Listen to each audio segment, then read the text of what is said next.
Olá, estamos aqui nesse espaço maravilhoso da ABRH Maranhão para conversar hoje com Guilherme Guimarães sobre cultura organizacional. Seja bem-vindo, Guilherme. Obrigado, Will. Amei a sua fala, você amarrou muito bem tudo aquilo que a gente vive e que a gente pensa em RH dentro das organizações.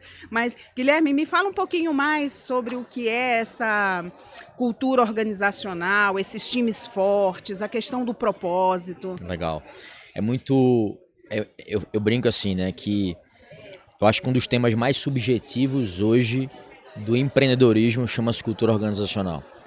Parece que tudo é cultura organizacional hoje em dia nas organizações, mas ninguém consegue materializar isso, ninguém consegue transformar isso numa coisa mais palpável, tangível, Sim. de um modo geral.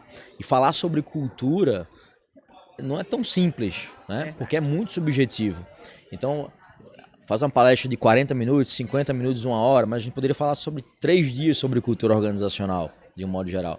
Mas nada mais é do que o jeitão de ser das pessoas, o jeitão com que as pessoas interagem, né? É tudo aquilo que é tolerado ou que não é tolerado dentro das empresas. Né? Quando a gente fala de propósito, tem muita relação hoje com a missão das empresas. Né? Então a cultura nada mais é, de uma maneira bem generalista, poderia dizer, que é o jeitão de ser do nosso negócio. Guilherme, tem como eu crescer um negócio hoje sem cultura? Tem, mas eu prefiro trabalhar com as pessoas que eu gosto de estar do lado. A gente não cria cultura, a cultura ela já nasceu na gente. A gente como empresário, como dono da empresa, não é a gente que tem que ficar às vezes se adaptando à cultura do nosso negócio. É o nosso negócio que tem que se adaptar à cultura da gente, né, como dono. Então, é um tema que é muito... Está cada vez mais em alta, cada vez mais forte, muito por conta de pandemia, do Covid. As pessoas saíram dos seus ambientes de trabalho e aí viram talvez o quão esses ambientes poderiam e eram tóxicos e aí não quiseram voltar. E é o que a gente vê hoje, os grandes movimentos hoje no Brasil e no mundo, né? A grande resignação, a demissão silenciosa, a gente está vendo uma série de coisas e que isso eu acho que é muito rico, porque está forçando a gente como, principalmente empresário, como líder e como RH, porque é um papel de todos. O RH ele não é o responsável pela cultura, ele dá apoio à cultura. Sim. A cultura é responsabilidade de todas as lideranças da empresa inteira. E eu acho que todo esse movimento ele vem para somar, porque a gente vê os níveis de engajamento cada vez mais baixos, rotatividade cada vez mais alta, e os líderes, empresários e RH já estão olhando para isso. Então a tendência é que no futuro a gente comece a criar empresas com mais propósito, culturas e times mais fortes, e empresas melhores geram um país melhor. Sim. De um modo geral, né? Esse é o impacto positivo, talvez, que uma cultura ela pode trazer de positivo para a sociedade. Quando eu transformo a empresa, quando eu trago pessoas que estão alinhadas, as pessoas são mais felizes, são mais engajadas, são mais produtivas, consequentemente trabalhando dentro de culturas fortes.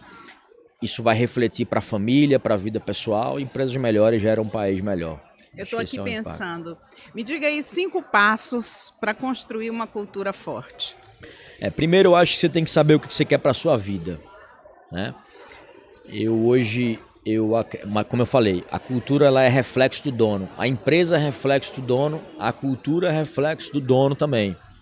Um dono sem energia vai ter uma empresa sem energia. Um dono desorganizado vai ter uma empresa desorganizada. Ele dá o tom, né? Ele que dá o tom do negócio. Então, primeiro, ele precisa saber o que ele quer para a vida dele. Porque a empresa, ela não é fim. A empresa é um meio para a gente alcançar os nossos objetivos de vida. A nossa vida é que é fim. Sendo que tem gente que desmarca médico por conta de empresa, deixa de sair com a família por conta da empresa, deixa de ver os filhos por conta da empresa, quando na verdade é o contrário. Então, primeiro eu tenho que saber muito claramente, eu como empresário, o que é que eu quero para a minha empresa, para a minha vida. Depois eu vou refletir o que é que eu quero para a minha empresa. É um segundo passo. Meus valores de vida, eles têm que ser reflexos dos valores da minha empresa. Eu não consigo ser 2 pessoas diferentes no ambiente, na minha vida pessoal, eu visto uma máscara e depois no ambiente profissional eu vou ser outro. Eu não consigo, né? Tem conflito. Eu tenho uma visão muito clara, eu tenho uma missão muito clara pelo propósito pelo qual eu abri minha empresa. É isso que eu quero trazer para o negócio. Uma vez que eu sei, primeiro passo, o que eu quero para minha vida, o que eu quero para minha empresa, o terceiro passo é eu declarar isso. né? Eu declarar isso para toda empresa. A gente faz isso através dos códigos de cultura, o manual de cultura. É como se fosse a Constituição, a Bíblia, o desenho da cultura, a formalização esperada daquilo. Né? O que é que eu espero, o que é que eu não espero, como a empresa toma a decisão, qual é a visão, onde a gente quer chegar, qual é a missão e o propósito desse negócio, o que é negociável, quais são os valores que são inegociáveis. Então, eu preciso declarar para as pessoas, porque na maioria das vezes as pessoas não sabem. Verdade. Eu, como empresário líder, eu tenho que tirar um ponto de vista que está implícito e tornar ele explícito, educativo, ensinável, replicável para outras pessoas, para que elas tenham clareza de qual é a cultura. Que na maioria das vezes as pessoas não sabem porque não tem isso nada formalizado. Sim. E essas pessoas elas estão adormecidas. Elas não sabem o que é certo e o que é errado. Então, terceiro passo, declare isso para as pessoas. E o quarto passo é repetição. Criar uma cultura é muito fácil. Difícil é eu manter essa cultura. Assim como começar uma dieta é muito fácil, ir para o nutricionista é muito fácil. Tomar a decisão de querer emagrecer, querer ficar forte, querer ter hábitos mais saudáveis, querer ir para academia, é muito fácil. Difícil é eu manter isso. É verdade. Então o grande desafio hoje das empresas não é criar uma cultura, é manter essa cultura. E você mantém isso através da repetição dos líderes, de rituais, né? E o quinto passo eu acho que são os alinhamentos e ajustes dentro daquele negócio. Nem todo mundo vai se adequar à cultura. É verdade. E não existe uma cultura forte com a liderança fraca. A liderança ela precisa ser forte nesses momentos para também repelir as pessoas e os comportamentos que não estão tão adequados. Então, basicamente, esses 5 passos. A tua fala me fez, assim, muito bem quando tu trouxestes uma coisa que eu sempre questionei, mas sempre apanhei muito por não acreditar que o olho do dono engorda o gado. Primeiro que eu acho que a gente não é gado, segundo que a gente não tem que ser tangido, mas eu entendo a metáfora. Porém, esse desafio da gente pensar que quando a gente inspira enquanto líder, enquanto dono, enquanto gestor, a gente está trazendo uma mensagem forte e a cultura reflete isso. É aquilo que você falou, a cultura está lá dentro, ninguém está enxergando claramente a cultura, mas ela está ali como base, ela está ali como esteio e ela que dá o tom para a organização. Quem se encaixa fica feliz, se mantém retido, e quem não se encaixa se auto-engaja, pede para sair, vai ser feliz em outro lugar, em outro ambiente. Não é todo ambiente que nos cabe, isso é bíblico, inclusive. É isso aí. E para a gente fechar, quando tu falas de cultura sexy, que também é uma metáfora, nós estamos falando de ambientes atrativos.